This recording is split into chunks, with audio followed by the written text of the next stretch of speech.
Hello and welcome. We begin with updates from West Africa, where in Nigeria, Islamic police have arrested Muslims who were seen eating and drinking publicly during Ramzan, when Muslims are supposed to fast from dawn till dusk.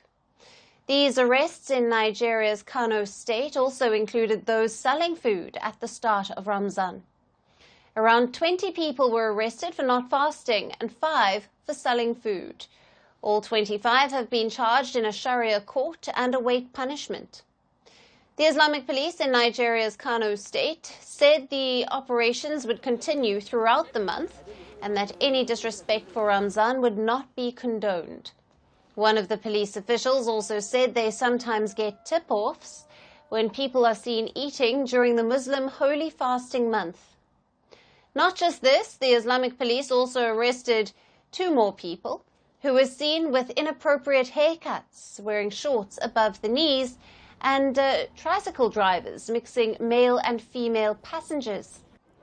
Nigeria's Kano state launched a similar crackdown last year too, but those arrested were freed after promising to fast. This year, those arrested were made to face the court. Though Nigeria's constitution protects freedom of religion, just over 20 years ago, Sharia, or Islamic law, was introduced to work alongside secular law in 12 of Nigeria's northern states that have a majority Muslim population. The Islamic law does not apply to the Christian minorities living in the state. Not just Kano, there were tensions in 3 other northern Nigerian states over Ramzan. Authorities in Kano, Katsina, Bauchi and Kebbi states, which are predominantly Muslim, ordered the closure of schools for the holy month of Ramzan. Now, this order drew the threat of nationwide protests from an education union. It was also criticized by Christian groups in these states, who threatened legal action against the 4-state government. Now, critics say it disrupts the academic calendar and undermines the academic progress of students. Nigeria is roughly evenly split between Christians and Muslims, with a Muslim majority north and a Christian majority south. And throughout its history, Africa's most populous nation has also witnessed outbursts of tension and violence across religious lines. The governments in the 4 states that have issued the order have been known to play up their religion to score political points among voters. So a Ramzan crackdown in parts of Nigeria is not just stoking fresh tensions, it also raises questions about freedom of choice and religion, and the use of religion for vote bank politics. Now, for more on this, we have with us Dr. Ambrose Igboke, a political analyst who is joining us live from Enugu in Nigeria. Thank you for being with us. Good afternoon, Alice, and thanks for having me on the show today. Good afternoon. Now, the arrest of Muslims for eating in public during Ramzan by the Islamic police has sparked significant debate. How do these actions align with Nigeria's constitutional protections for individual freedoms and, of course, religious practices? And what legal grounds are being used to justify these arrests and these subsequent charges by Sharia courts? Well, Nigeria is a secular state, that is first and foremost. So it's not a religious state. It's a secular state. So we live by the constitution, by a secular constitution, not very. But again, the Nigerian constitution recognizes the place of Sharia law for the northern Nigeria. And the Sharia law ought to be applicable only to those who are practicing Islam. It does not affect Christians living in the north, even though some degree of Sharia law is practiced in the north, but it's not applicable to people who are Christians. Now, when you agree to be a Muslim, one of the 4 pillars of Islam is the issue of fasting. It's a pillar in Islam, and they call the holy month of Ramadan. But it is very clear that the way the politicians in the north use weaponized religion it's not how the religion itself is, because Islam is always promoted as a religion of peace. So, and religion is supposed to correct the adherents. Religion is supposed to guide the adherents into the path of righteousness, into the path of love. And so, if that is it, then one wonders why there is corporal punishment outside. So it is supposed to correct. What does it do? Last year, we had issues of where such laws are being enforced in Christian areas where you call the Sabongeri in Kano, where Sabongeri is a place brought out for for practices of something that is not strictly Islam, that is for visitors.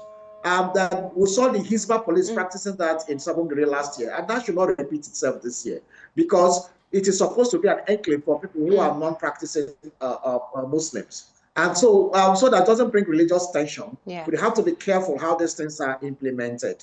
But for those who signed up to fast, who are supposed to be Muslims, they're supposed to adhere to the rules of their religion. Right.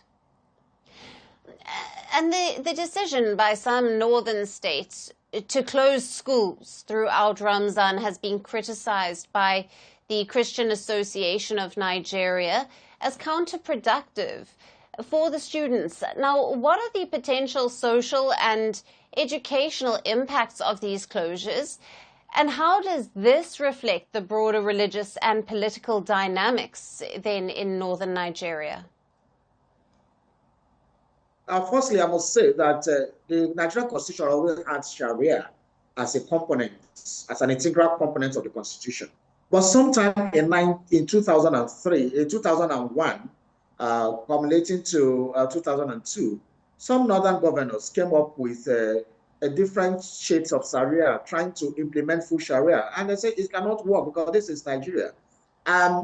They were using it to score political points, not actually for religious purposes.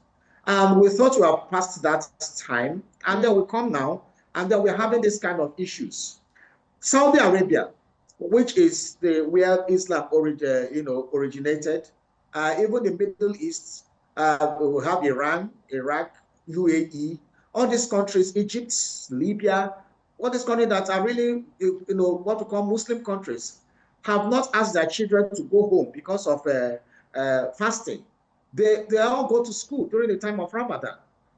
How can Nigeria, that is practicing secular state, or anybody who cares about even the adherents of their religion, ask children to go home? Mind you, these children are not even up to the fasting age. Most of them are not up to fasting age. So what is the connection between school children, school pupils, and the fasting? They have no connection because they're not even up to the age of fasting. That underscores the undercurrent of politics in it.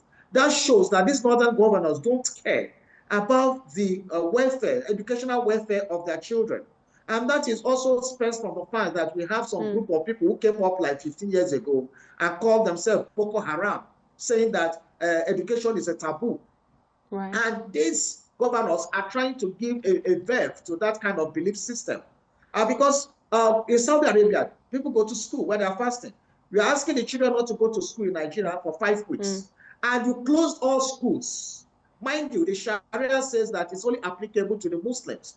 But you close all schools, affecting Christians, affecting traditional worshippers, affecting pupils from other religions without care. So it has infringed on the fundamental rights of the citizens of Nigeria. And it ought not to be so. I think the federal government should rise up and caution the governors. And I think also Christian groups have made comment they should go to court and make sure that we have expedited action. Because what we call the University Tertiary Matriculation Examination is coming up. That is the UTME. The West Africa Examination Council result exam is coming up. And then the National Educational Council result is also, exam is coming up for the senior secondary school students. What we now have is that we are depriving these children of a critical moment where they are preparing for these external exams. It should not be allowed to stand. I think those four governors should be called to order. Right. Doctor, thank you very much for being with us on Firstpost Africa and for your valued insights and all your views there. Thank you, Alison. It's always a pleasure. Merci beaucoup. Hi, how are you? Very well, thank you. Thank you for being here. Namaste, Mr. President. Bharat Kelogon, Komeri Namaste. How many people generally follow you in interviews? Typically in a month, we have viewers up to 150 million. That's more than twice the population of France. And in the last 2 years, we had 3 billion viewers. So I say, Laurent, this is your chance to be famous. You're on Firstpost. One word to describe your equation with Prime Minister Modi. Amitié. And as India and France work together, are you creating a new era of non-alignment in the technology space? India is a training superpower. 1 million engineers a year, more than all of Europe and the US combined. So we have that partnership. We have a partnership on the environment and the economy. We also have civilian nuclear programs. And that is something we've developed far beyond the France-India relationship. So we want to work together on AI. And then comes China with its DeepSeek, creating models at a fraction of the cost. Did that innovation take you by surprise? Did that breakthrough make you sit up and think, what did the Chinese do and how? But what did DeepSeek do? They took everything that was already available from the last AI model and then they recalibrated it. So are you going to ban Chinese AI in France? So we don't have this American approach of banning tech because of where it comes from.